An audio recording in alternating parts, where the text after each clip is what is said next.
جعفر طیار society Pakistan کی سب سے بڑی شیعہ آبادی ہے اور وہ کراچی شہر کے علاقے ملیر میں واقع ہے۔ اس آبادی کا رقبہ 110 ایکڑ اراضی پر مشتمل ہے۔ اس سوسائٹی کے تقریباً 1900 ممبران ہیں اور آبادی تقریباً 40 سے 50 ہزار کے قریب ہے۔ اس سوسائٹی کے متصل اور اطراف میں حسنین سوسائٹی، غازی ٹاؤن، عمار یاسر اور ایف ساؤتھ کی آبادیاں ہیں، جہاں پر بھی شیعہ مسلمانوں کی بڑی تعداد آباد ہے۔ اس بڑی شیعہ آبادی میں ایک مرکزی امام بارگاہ ہے جس کی انتظامیہ غازی عباس ٹرسٹ کے ہاتھوں ہے۔ غازی عباس ٹرسٹ 1982 میں اپنے وجود عمل میں آئی۔ اس ادارے کو 1982 میں ہی رجسٹرڈ کروایا گیا، جس کا رجسٹریشن نمبر 1995/82 ہے۔ اس ادارے نے اپنی ٹرسٹ ڈیڈ بنوا کر امام بارگاہ اور مسجد کی تعمیرات کا آغاز کیا۔ وقتاً الیکشن میں نئے لوگ آتے رہے۔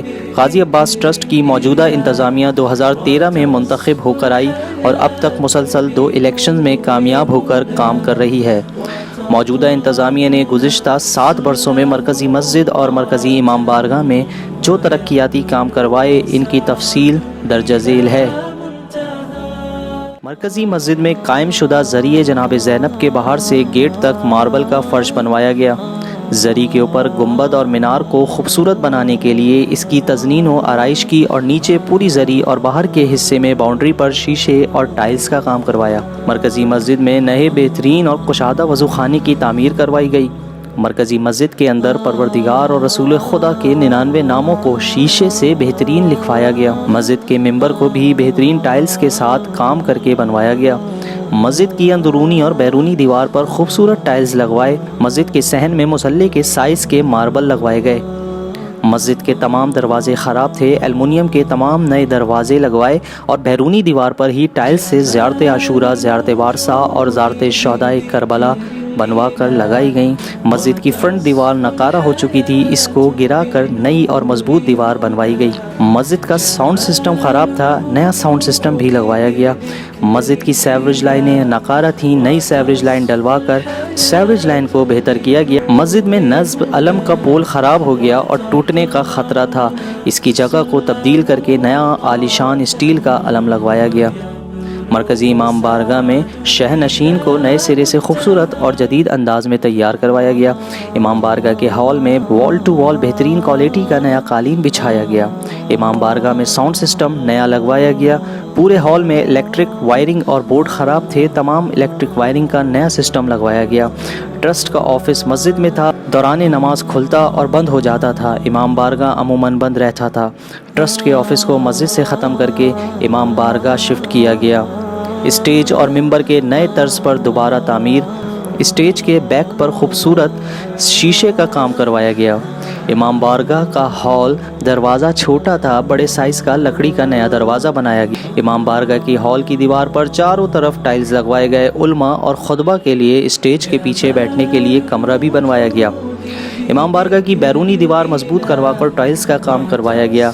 پرانا علم امام بارگاہ کے صدر دروازے پر تھا، اس کو وہاں سے شفٹ کر امام بارگاہ کے گراؤنڈ میں شفٹ کیا گیا۔ یہ ایشیا کی تاریخ کا پہلا علم ہے جو 24 انچ چوڑا اور 72 فٹ اونچا مکمل RCC سے تیار ہوا ہے۔ اس میں زیارت کرنے کے مقام کو باؤنڈری وال بنا کر بہترین ماربلز اور ٹائلز سے تیار کروایا گیا۔ مسجد میں قائم میت خانہ بہت چھوٹا تھا، خواتین کے بیٹھنے کی جگہ چھوٹی تھی جبکہ مرد حضرات کے بیٹھنے کا انتظام نہیں تھا۔ اس کو نئے سرے سے تعمیر کروایا گیا اور خمس اور سہم امام کی رقم سے تاریخ کا بڑا اور جدید طرز کا نیا میت خانہ تیار کروایا گیا۔ اس میں خواتین اور مردوں کے بیٹھنے کا علیحدہ انتظام ہے۔ میت خانے کے اوپر امام بارگاہ کے خادم اور گھر اور میت خانے کے غسال کا کمرہ بھی بنوا کر دیا گیا ہے۔ امام بارگاہ کے اوپر گنبد اور مینار تعمیر کروانے کے بعد بہترین کوالٹی کے گولڈن ٹائلز لگوائے اور 4 دیواری کو بھی گولڈن ٹائلز سے خوبصورت بنوایا گیا، جس کا افتتاح حال ہی میں کیا گیا ہے۔ اس وقت بھی امام بارگاہ کے ہال کے اندر اوپر والے حصے پر شیشے سے بہترین 14 معصومین کے ناموں کے علاوہ دعائے توسل لکھوانے کا کام جاری ہے، جو انشاءاللہ جلد مکمل کر لیا جائے گا۔ ناظرین، مندرجہ بالا تمام کام مومنین و مومنات کے مالی تعاون خمس سہم امام سے ہی ممکن پائے ہیں۔ اس وقت جو مسئلہ درپیش ہے وہ یہ ہے کہ محافل و میلاد اور مجالس میں خواتین کے بیٹھنے کی جگہ امام بارگاہ میں موجود نہیں۔ بڑے اجتماعات میں خواتین کو امام بارگاہ کے گراؤنڈ میں کھلے آسمان تلے بیٹھنا پڑتا ہے اور سردی، گرمی اور بارش کی وجہ سے کبھی کبھار یہاں بیٹھنے کا انتظام نہیں ہو پاتا۔ اصل میں یہ جو ہمارے پاس گراؤنڈ ہے یہ مجالس اور میلاد کے لیے، خواتین کے بیٹھنے کے لیے جگہ ہے۔ چونکہ یہ اس وقت جو موسم کی تبدیلی ہو رہی ہے، ایام اعظم میں اس سے پہلے بارشیں نہیں ہوتی رہیں، اس دفعہ بارشیں بہت ہوئی ہیں اور اس دفعہ بارشوں میں جب بارش ہوئی تو خواتین کے لیے جانے کی بھی کوئی جگہ نہیں تھی، بیچاری مستقل بھیگتے رہیں۔ چونکہ یہ اتنی بڑی آبادی اور یہاں مجمع بہت زیادہ ہوتا ہے، اس وجہ سے ہم یہ چاہتے ہیں کہ یہاں پر کمیونٹی ہال بن جائے تاکہ خواتین سیف ہو جائیں۔ یہاں ہم کوشش کر رہے ہیں غازی عباس ٹرسٹ کے یہاں پہ ایک کمیونٹی ہال بنایا جائے جس میں سردی، گرمی، برسات میں مومنات یا مومنین جو بھی ہیں اپنے پروگرام میں اس جگہ پہ بیٹھ بھی سکیں۔ اور اس کے علاوہ جیسے کہ یہ متوسط طبقے کی آبادی ہے تو یہاں پہ جیسے کرونا کے حوالے سے بھی شادی کے مسائل بہت زیادہ آ رہے ہیں، بچیوں کی شادیوں کے لیے ہم چاہتے ہیں کہ کوئی کمیونٹی ہال میں یہ پرپس بھی اس سلسلے میں استعمال کیا جا سکے کہ وہ اپنے بچیوں کو مذہبی حوالے سے اور شرعی حوالے سے طریقے سے یہاں سے رخصت کر سکیں۔ اور یہ کمیونٹی ہال صرف اور صرف علاقے کو کور نہیں کرے گا، یہ پورے ملیر کے متوسط علاقے کو کور کر رہا ہے۔ یہ امام بارگاہ کے تقدس کو مد نظر رکھتے ہوئے کمیونٹی ہال ہمارے لیے اس لیے بھی ضروری ہے کہ وہاں شینشین بنی ہوئی ہے اور جب سیمینار وغیرہ ہوتے ہیں تو اس میں چیئرس وغیرہ الاؤ نہیں ہوتی، تو اس کے لیے ہمارے پاس اگر یہ کمیونٹی ہال بن جائے گا تو یہاں پہ چیئرس وغیرہ رکھ دی جائیں گی، اس میں آرام سے سیمینارز ہو سکتے ہیں، دیگر پروگرام ہو سکتے ہیں۔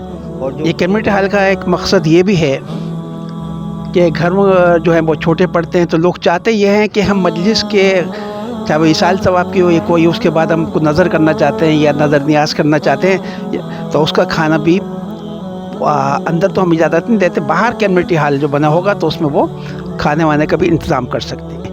اسی طرح اس کے علاوہ یہ جو ہم کمیونٹی ہال بنانے کے لیے آپ مومنین سے اپیل کر رہے ہیں، اس کا سب سے بڑا فائدہ یہ ہے اور ضرورت یہ ہے کہ ہمارے پاس جو مرکزی مسجد میں درگاہ ابوالفضل عباس موجود ہے اس کے اندر خواتین کے اور مجالس میں بھی خواتین بیٹھنے کے استعمال میں آتی ہے، اور جو نکاح وغیرہ ہے لوگوں کی خواہش ہوتی ہے کہ ہم اپنی بیٹیوں کے جو نکاح وغیرہ ہیں وہ شرعی حدود کی پاسداری کا خیال رکھتے ہوئے کریں، تو وہ ذریعے پہ نکاح ہوتے ہیں۔ اور بعض دفعہ ایسا ہوتا ہے بیک وقت 2-2 3-3 اپلیکیشن آتی ہیں کہ ہمیں نکاح کرنا ہے، تو لہٰذا ایک ذریعے پہ ہم ایک نکاح سے زیادہ نہیں کر سکتے، تو اس لیے اگر ہمارے پاس یہ کمیونٹی ہال بن جائے گا تو ہم اس کو ملٹی پرپز یوز میں بھی لا سکتے ہیں اور ایک سے زیادہ نکاح بھی کر سکتے ہیں، اور ہال بڑے ہوں گے تو لوگوں کی گنجائش بھی ہو سکتی ہے اور باقاعدہ رخصتی کے پروگرام بھی یہاں پہ انجام پا سکتے ہیں۔ اس سے پریشانی یہ آتی ہے کہ بعض اوقات ہمارے پاس 2 یا 3 مشترکہ مجالس ہو رہی ہوتی ہیں، کیونکہ جیسے جیسے آج کل ریشو بڑھ رہا ہے گا اس حساب سے سویا میں چیلنا میں 2 یا 3 کبھی کبھار ہو جاتی ہے، تو اس وقت ہمیں لیڈیز کا مسائل ہوتے ہیں، کیونکہ آدمیوں کا تو ہمارے پاس اتنا ہوتا ہے کہ 500-550 آدمی ہو جائیں، مگر عورتوں کا ہمارا 200 سے زیادہ کا مجمع اگر ہوتا ہے تو ہمارے لیے بہت پرابلم بن جاتی ہے۔ اور میں یہاں پہ کنسٹرکشن کے حوالے سے جو ہے نا مختلف سی امور دیکھتا رہتا ہوں، تو یہ جو ہال بنانے کی کوشش کی جا رہی ہے انشاءاللہ، اس میں ہم سب سے پہلے تو یہ بتا دیں آپ کو کہ یہاں 15,000 اسکوائر فٹ کے اوپر 3 پورشنز کے اندر یہ 5-5 ہزار کا ایک ہال اسکوائر فٹ کا ہال ہوگا، جس میں تقریباً 2 سے 2.5 ہزار افراد جو ہے وہ بیٹھ سکتے ہیں گے، اور اس کا ایک اندازاً تخمینہ جو ہے وہ تقریباً 3 کروڑ روپے لگایا گیا ہے۔ غازی عباس ٹرسٹ کی انتظامیہ کا کہنا ہے کہ مومنین دنیا بھر سے اگر تعاون کریں تو اس متوسط طبقے کے مرکزی امام بارگاہ میں ایک کمیونٹی سینٹر تعمیر کروایا جا سکتا ہے، جہاں پر نہ صرف مجالس و محافل میں خواتین کے بیٹھنے کا بہترین انتظام ہوگا بلکہ اس علاقے کے غریب مومنین بھی اس کمیونٹی ہال سے فائدہ اٹھا سکیں گے۔ لہٰذا تمام مومنین و مومنات سے جو بھی جہاں بھی ہیں کہیں پہ بھی ہیں دامے دھرمے سخنے جس طرح سے بھی مرکزی امام بارگاہ میں تعمیر ہونے والے کمیونٹی سینٹر کو سپورٹ کرنا چاہتے ہیں وہ اسکرین پر دیے ہوئے نمبرز پر رابطہ کر سکتے ہیں۔